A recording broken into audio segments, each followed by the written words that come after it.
Yes, good morning. Dito po tayo sa Trofor City Sea, Campeño, Cabanatuan City, na kung saan ay kasama ko si Radar number 19, Scorpion. At ngayon, nakita po nyo yung gusaling ito.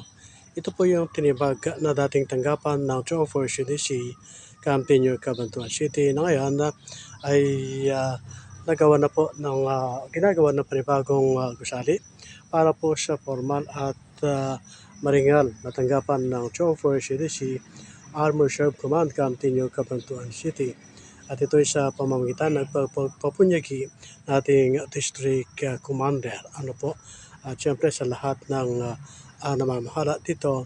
At ang naging daan dito ay si Reserve Major Doc Anthony Umali, ating Vice Governor ng Provincial Government na siyang gumabay at naging daan upang maitayo ang gusaling ito ng True Forest CDC. Kanya at pasalamat ng hanay mula sa Alpha Bravo Charlie Headquarters Company sa ating Vice Gobernador na siya pong naging daan para maitayo itong gusaling ito.